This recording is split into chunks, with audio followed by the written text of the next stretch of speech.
ahead now and bring in Jason Johnson. He's a political science professor at Hiram College.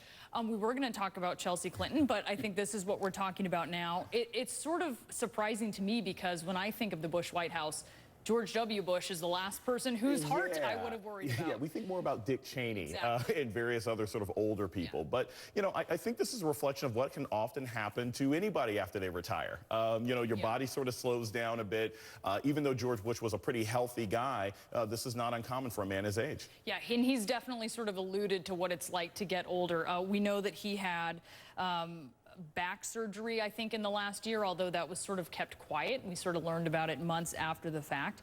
Why do you think politicians are so kind of, they don't really like to talk about their health? I mean, you have to if you're president, but if you're not, you can kind of keep it sort of under wraps, talk about it after the fact. Because you want to be vigorous and you want people to see you as the man and maybe one day the woman that you were when you were actually in office. And so, you know, I'll tell you, all those times I saw George Bush carrying brush, I just thought it was for political reasons, but maybe he was hurting his back at the time. So that's actually really common. They like to stay out of the limelight once someone else is in office. Yeah, and he was bizarre in that regard that he, I mean, not to say that clearing brush is bizarre, but he really did enjoy kind of toiling, if you will. Yes.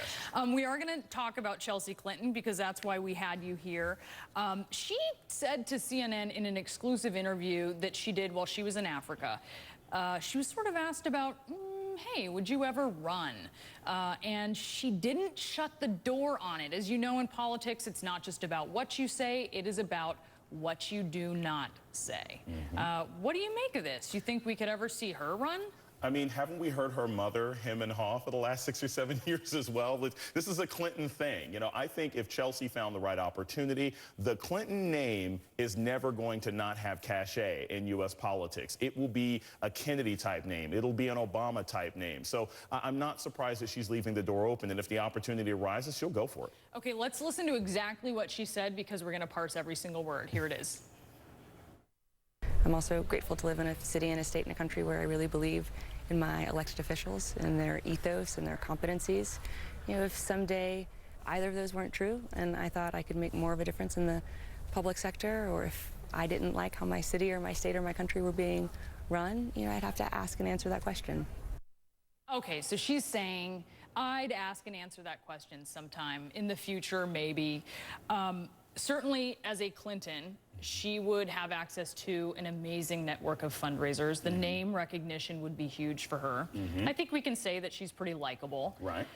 But is she the kind of dynamo that we see? I think of her as reserved. Is she the dynamo, sort of like that, really sort of that real retail politician that we see in like Hillary Clinton or Bill Clinton? They really get into this stuff. She doesn't seem to as much. Life can change you, you know, and if you decide that you want to run for office, if there's something that motivates you. I mean, Dan Quayle's son ran, okay, and got elected to office. So anybody can pull this off at some point if you find an issue that motivates you. And so maybe it'll be health care, or maybe there'll be some other issue that occurs to her. The door is open.